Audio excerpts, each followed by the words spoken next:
Bonjour, sur cette vidéo je vais vous expliquer comment procéder pour effectuer le remplacement du triangle de suspension sur une Citroën C4 Picasso année 2007. Donc pour cette opération vous aurez besoin de deux douilles Torx taille 30 et taille 50, d'un jeu de clés BTR, d'un chasse rotule, de trois clés à œil de préférence taille 17, 19 et 21, d'un cliquet accompagné de ces douilles 16, 17, 18 et 21 et évidemment d'un nouveau triangle de suspension. Afin d'effectuer le remplacement, j'ai au préalable retiré la roue de mon véhicule. Ensuite, nous retirerons les boulons de support d'amortisseur. Nous enlèverons également la bilette de barre stabilisatrice ainsi que la rotule de direction. Ensuite, nous viendrons en dessous retirer les trois vis de maintien du triangle de suspension. Donc moi je vais commencer par retirer dans un premier temps la bilette de direction ainsi que la rotule. Donc pour retirer la bilette de suspension, douille de 17, une clé BTR et au préalable j'ai retiré le petit cache en plastique. Donc je vais commencer avec mon cliquet et ma douille de 17 et je finirai grâce à ma clé plate à œil de 17 et d'une clé BTR. Voilà, donc j'ai retiré l'écrou et j'ai déjà placé le chasse-rotule. Donc à l'aide d'une clé plate là, de 19, je vais facilement retirer la rotule pour permettre l'extraction. Et moi je prends l'habitude d'un petit conseil, c'est qu'en fait les écrous, comme là sur la biellette, je replace directement l'écrou dessus afin d'éviter de le perdre ou éventuellement de me demander quel écrou va où. Voilà, c'est un petit conseil pratique que je peux vous donner. Donc voilà, la rotule est retirée, hein, et vous voyez j'ai replacé le boulon par dessus pour ne pas l'égarer. À présent, soit vous retirez la tête d'amortisseur, ou moi personnellement je vais d'abord passer par en dessous et retirer la rotule qui est fixée, qui fixe l'étrier au triangle de direction. Donc c'est une clé taille 21. Et vous verrez également en dessous là, en dessous de la vis, une empreinte pour la clé Torx de 30 au cas où ça tournerait dans le vide. Moi j'ai fait côté passager hier et j'ai pas eu besoin, donc là pour aujourd'hui je vais tenter avec mon cliquet, et si ça va pas je ferai avec clé Torx et ma clé de 21. Voilà, donc je vous reprends après. Voilà, donc j'ai retiré l'écrou de la rotule inférieure du triangle. Quant à présent je vais m'attaquer aux deux vis qui maintiennent l'ensemble disque avec l'amortisseur du véhicule. Donc ce deux vis simple hein, en taille 18.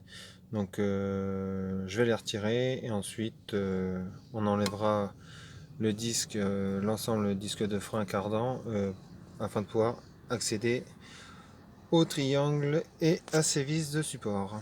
A de suite.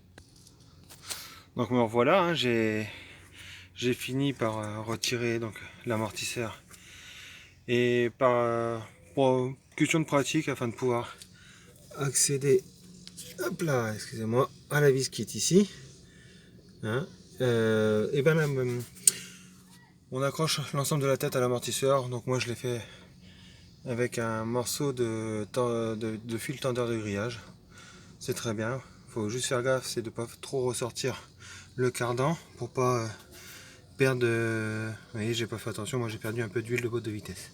Voilà, donc maintenant je vais procéder au retrait de cette vis là et de celle-là, donc clé Torx de 50 en haut avec un boulon de 21 en bas. Donc si on peut placer la Torx et douille de 21. Sinon, clé plate de 21 avec une clé Torx de 30 en passant par en dessous. Donc je retire ces deux vis et je reviens avec vous.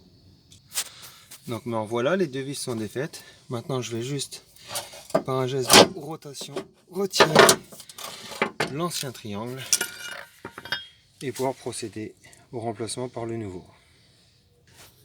Donc voilà, le nouveau est à côté de l'ancien.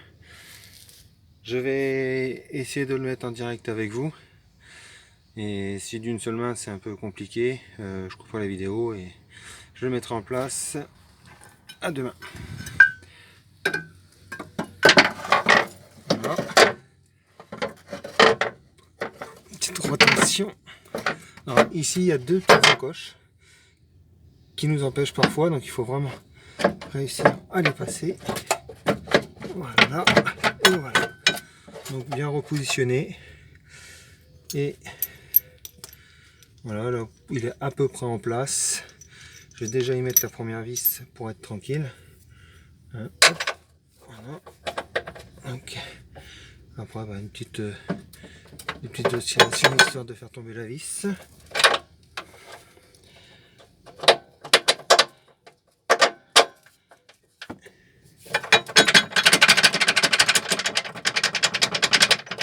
Et voilà. Donc la même chose de l'autre côté, histoire de mettre la deuxième vis que voici. Donc c'est un peu plus gênant ici parce qu'il y a le cardan. Hop là. Bon, hop. Donc là pour celui-ci je vais être obligé de couper la vidéo puisqu'il faut que je lève le cardan. J'ai quand même tenté. Ouais, voilà, le cardan me gêne donc ben, je replace les vis, je les resserre et puis je vous dis à tout de suite les copains. Donc voilà, j'ai réussi donc à resserrer les deux vis supérieures. Hein. Non, voici une, voici l'autre, et comme je vous avais expliqué tout à l'heure concernant le cardan, du coup je me suis dépêché déjà de remettre la rotule inférieure au niveau du triangle, et j'ai déjà remplacé mes deux vis de support d'amortisseur. Voilà.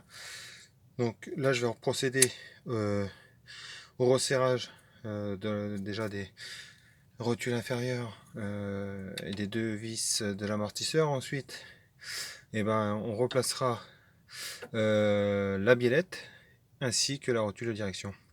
Voilà, donc je resserre ces 4 ou 5 vis là et je vous reprends après histoire de vous montrer le résultat final et puis de se dire au revoir. Allez, à tout à l'heure.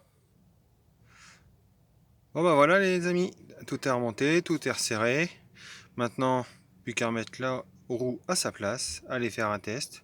Et n'oubliez pas aussi de refaire faire votre parallélisme ou géométrie selon les centres.